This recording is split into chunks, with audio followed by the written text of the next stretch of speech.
Ok, les causes liées à l'harcèlement sexuel dans le milieu scolaire sont d'ordre multiple.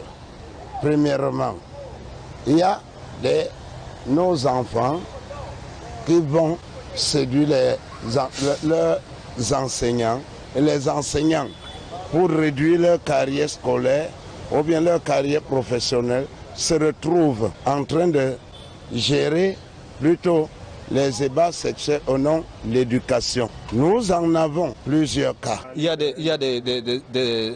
des élèves qui s'habillent sexy.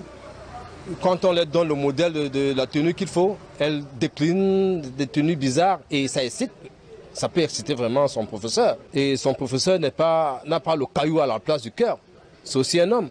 S'il n'est pas solidement solide, il n'est pas solide dans sa tête, il va chercher à faire la cour à la fille. Je voudrais vous dire, dans le sens général, certains y vont à l'école normale juste pour ne même pas acquérir cette déontologie professionnelle.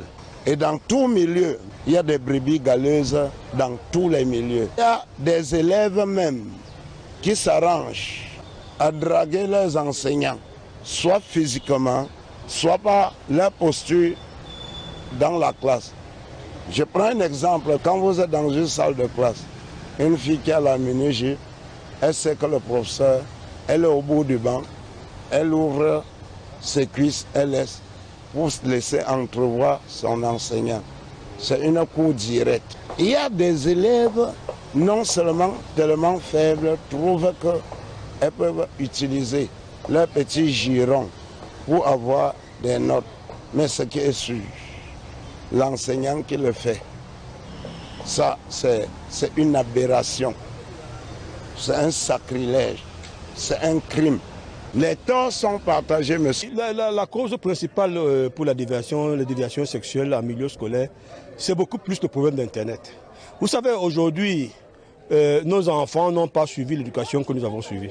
Bon, nous sommes des Bantous. À notre époque, on n'avait pas accès à tout. Je me souviens qu'il y avait des romans qu'on appelait nous deux.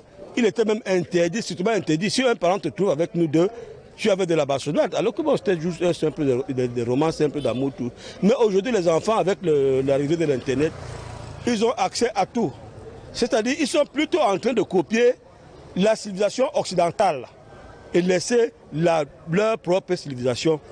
Hein? L'éducation que nous leur donnons, ils trouvent que non. C'est gênant parce que bon, nous sommes des vieux, ce n'est plus notre époque est révolue, alors aujourd'hui c'est leur époque. Mais je vous dis que leur époque c'est une époque de la perdition. C'est vraiment une époque de la perdition. Et s'ils continuent à aller dans ce sens-là, vraiment ça va être très grave dans les prochaines années pour notre jeunesse. Vous allez beau être un bon parent, mais une fois que l'enfant est dehors, il a ses camarades, il copie ce que ses camarades font et ils ont plutôt tendance à imiter de mauvaises choses et non de bonnes choses. Donc c'est ça la cause principale. Ce n'est pas nous les parents. Nous faisons de notre mieux, de mieux éduquer nos enfants, mais par contre, cette civilisation occidentale-là est en train de détruire nos enfants. Beaucoup plus l'avènement de l'Internet. Enseignant, être enseignant, vous savez ce que ça veut dire? Être enseignant. Ceux qui sont haut placés là, eux-mêmes peuvent vous dire. Mais il y a tellement qui n'ont pas reçu de bonnes formations. Parce que tu es l'enfant de tel, parce que tu fuis, quoi, je sais pas, à la maison, on te recrute comme ça. Aujourd'hui, quand on dit que tel monsieur, tel papa, qui a 70 ans aujourd'hui, était mon maître d'école primaire. Il m'a fait ceci, il m'a fait ceci, c'est grâce à lui que je suis solide. C'est comme ça. Quand tu cajoles, on ne peut pas choisir le métier d'enseignant rien que pour l'argent ou bien pour faire plaisir à sa famille. Non, il faut d'abord aimer ce métier. Parce qu'il y a des enseignants yor. Oui, yor. Feignants qui ne font rien. Je connais des enseignants qui viennent comme ça, sans cartable en main, ils font cours aux élèves. Et lorsqu'ils font cours aux élèves, il n'y a aucun élève qui dort en classe. Parce que le cours est vraiment juteux et sucré. Mais certains... Sur 40 élèves dans la salle, il y a au moins 15 qui sont en train de dormir parce qu'ils n'ont pas la vocation, ils n'ont pas le charisme.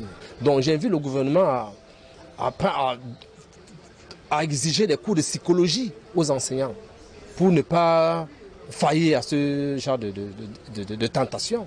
La faute vient d'abord aux parents. C'est pour ça que j'ai dit il faut que la famille, quoi, je vais globaliser, la famille ait d'abord une bonne éducation parce que c'est ça la base.